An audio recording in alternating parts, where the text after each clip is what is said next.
This is the new Sony 100-400 f4.5 GM OSS, perhaps one of the ultimate telephoto lenses out there for wildlife, sports, and any fast-paced action you can think of, with a 4.5 fixed aperture, internal zoom, high-speed autofocus, and lightweight and compact body.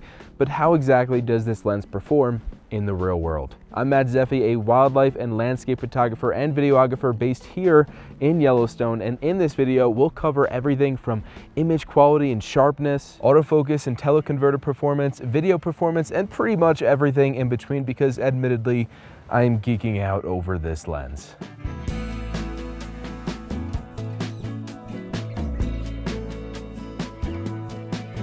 Let's start with the focal range, 100-400. What exactly should we plan to photograph with this range? It's really the sweet spot for any mid to larger sized wildlife in the field, and any, of course, closer interactions you might have while maintaining a respectful distance. And while I do use the 600 prime from Sony as well, I always miss having the versatility of a zoom, especially in this focal range. It fills that gap really nicely. The body of the 100-400 4.5, despite having that massive zoom range, feels a bit familiar to the 300 2.8 prime in size and weight and even design as well.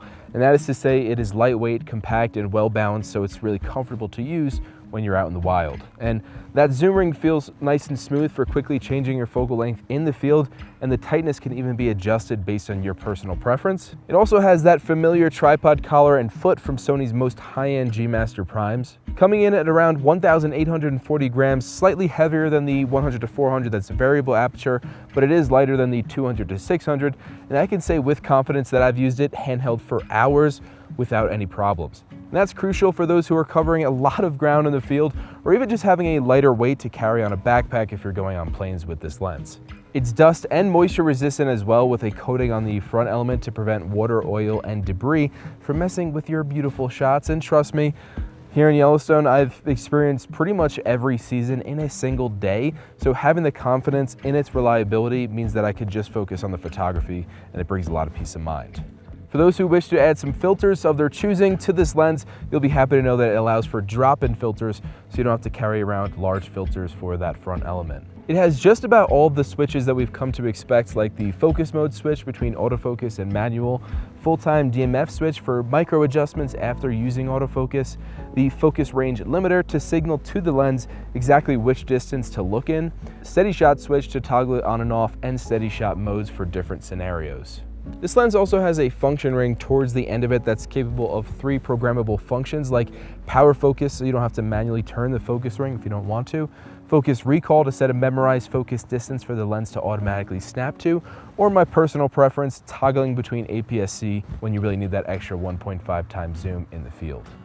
It also has 4 customizable buttons. You can use it for focus hold for when you want to disable autofocus for a moment, or you can customize this to different functions. And I personally really like setting this to the movie record, because sometimes I'm in the field and I want to get a quick clip while I'm taking photos, and I just click the button and switch to movie. When it comes to the optics of the 100-400, it does not disappoint, with 7 advanced elements to minimize chromatic and any other unwanted aberrations, while maintaining super high resolution throughout its entire zoom range. Which brings us to the subject of sharpness, and you know Sony, they usually deliver in this area, and this lens is absolutely no exception. I tested it in multiple scenarios to really see how sharp it would render wildlife, and edge to edge, I was extremely impressed. Notoriously, lenses tend to be a bit sharper, stop down 1 to 2 stops, but I found that even at 4.5, the results were super pleasing. Speaking of aperture, I can't tell you how stoked I am that this is fixed at f4.5 as opposed to the other 100-400 that has a variable aperture.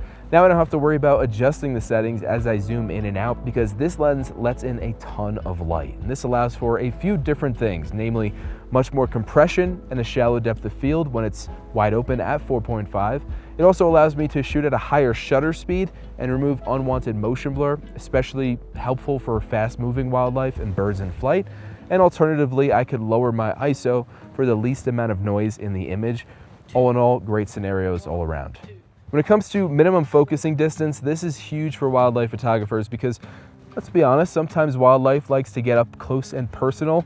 Hopefully not as close as this lens allows, because it actually has a very short minimum focusing distance, which is fantastic at around 2 feet at 100 mil and just under 5 feet at 400 mil. And I'm not sure I would really want any dangerous wildlife that close, but certainly some birds and other friendly creatures. It wouldn't be a Sony lens if it didn't have incredible autofocus performance while also being effectively silent while you're tracking birds across the sky or wildlife through the mountains, and it is super impressive. Of course, a lot of this does have to do with the body as well, and I'm gonna be honest, I'm pairing it with the new Sony A7R Mark VI, which by the way, I am absolutely loving, but you can tell there's just some significant upgrades in the autofocusing speed and accuracy on this lens, which is so helpful for tracking wildlife in the field. When you're out there photographing and filming wolves, you want to focus on the composition and you don't want to have to worry about your autofocus, so being able to trust this lens was really, really helpful. Everyone wants to know, is this lens delivering on that sought-after bokeh? And you'll be glad to hear with its 11-blade aperture, the compression in bokeh renders beautifully, really making those backgrounds of your images that much better. I mentioned earlier in the video that I've been mostly shooting handheld with the 100-400, and yes, I think it's in part due to my surgical hands, but it's also thanks to that stabilization of this lens. I could operate at lower shutter speeds because of how stable it is and even film video clips handheld in the field without always having to reach for a tripod. Speaking of video, I really appreciated how quiet this lens was, plus it had minimal focus breathing, so there was really nothing to take away from getting that sweet footage of wildlife in the field. Okay, one factor that absolutely transforms this lens entirely is its compatibility with the 1.4x and 2x teleconverters.